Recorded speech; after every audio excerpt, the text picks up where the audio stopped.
His place. You know, I'm telling you, you are a really good illustrator. This looks just like him. Thank you. Now, Wilson, you got to be real quiet because I don't want anybody else to know that you're in here. But you started out as an illustrator and decided, you know what? He's taught me some lessons that I think I can help kids with. So I want to write a book. Is that how this happened? That's how it happened. Yeah, I was inspired by his story. It's a real story about an adopted dog who was sick, and I thought I would write a story. And then I said, well, "Hey, I'm an illustrator, so I will illustrate a book." So that's what happened. I mean, it's a great. Did you go looking to adopt a puppy or a dog, or how did you end up with Wilson? Well, I have two small dogs. I was looking for another dog I wanted to adopt, and I went on to petfinder.com, and it took me about 2 months to find Wilson. And when I did find him, I brought him home, and he was really sick. Why was he sick? Well, he had kennel cough, pneumonia, dehydration, and I thought, you know, there's another reason why he's sick. So I kind of looked into it and found out his previous owner, who had passed, was a heavy smoker.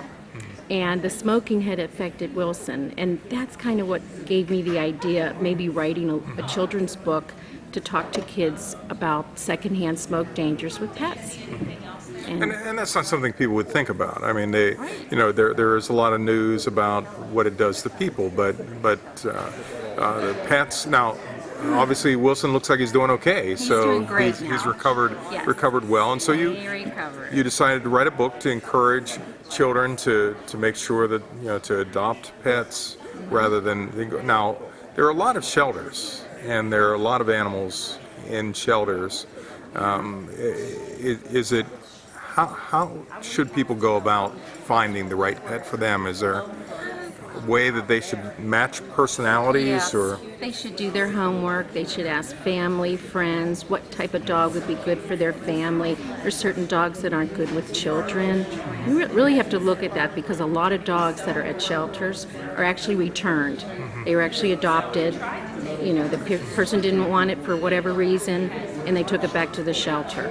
And that happens a lot. So people need to do their homework, go online, go on to places like Pet Finder where they have dogs for adoption. Every little kid wants a pet. Yeah. I mean, every little kid when they're growing up, wants some kind of pet.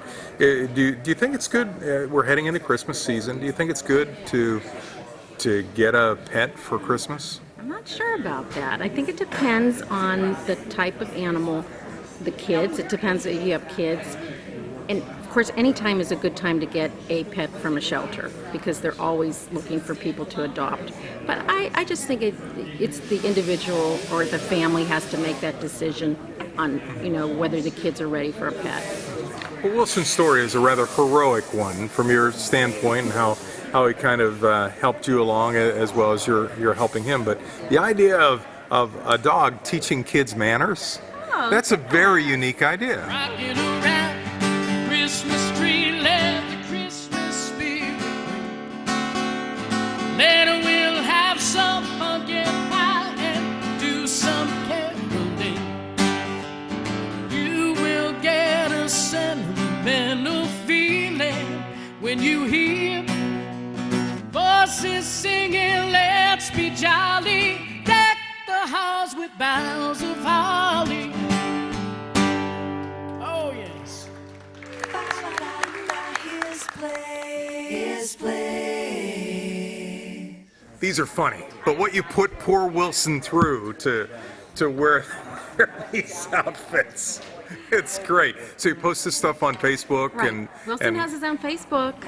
Okay. Yeah, Wilson Gets Adopted. That's his Facebook. So he's not teaching manners on Facebook?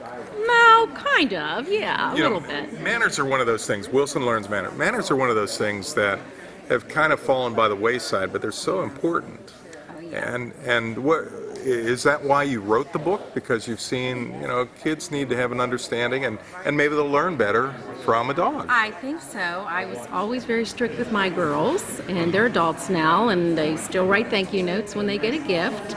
And I even have a little something in there about cell phone manners, which is my pet peeve. And what better way to teach manners than from a cute little dog named Wilson?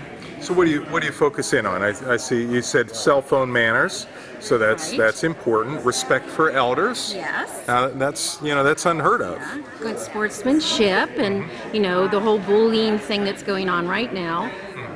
Good sportsmanship all has to do with how you interact with other kids. All these things are important.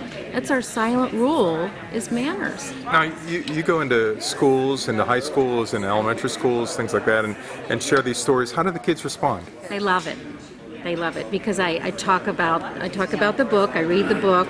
Sometimes Wilson comes, and they love Wilson. And then they love when I do a demonstration on how to draw the characters out of the book. Oh, very cool. They love that. So they're great. The kids are wonderful.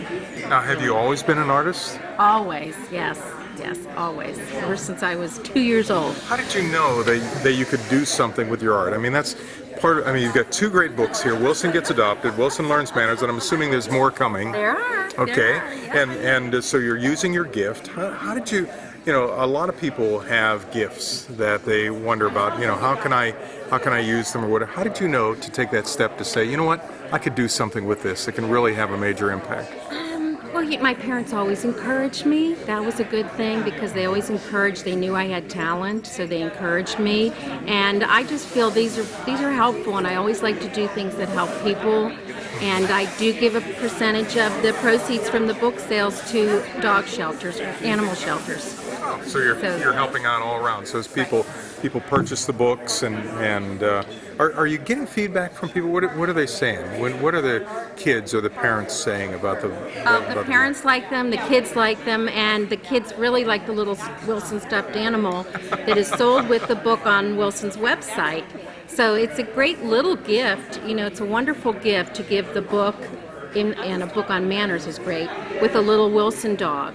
So Wilson has his own website. He has his own Facebook. What is it? Right. Wilson's Facebook or what? Wilson Gets Adopted. Okay. That's his Facebook. He has a song written about him on his website. And Wilson, you have your own website. Are you able to keep up with it, buddy? It's difficult for me to keep up with mine, and here with his place, you're able to do that. Is it with his website? Are you getting a lot of people just like asking questions about how to teach your kids manners, how to adopt an animal from a shelter? Probably get more people asking about how to adopt, what type of dog to adopt, where they should go to adopt. That's probably what I get most of. Manners just came out. Manners is a new book, so it really has not really Great, hasn't so I'm gone getting out. to see one of the first copies. That's right. That's right. It's when I fly a lot on planes.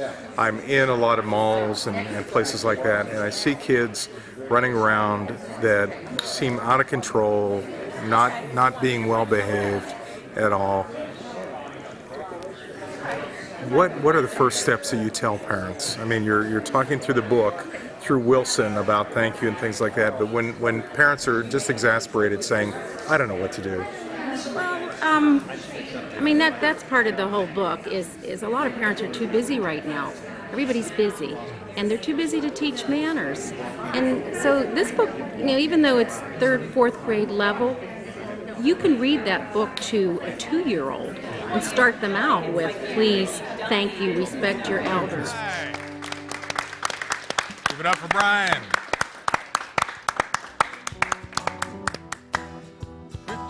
Good job. Great job, man.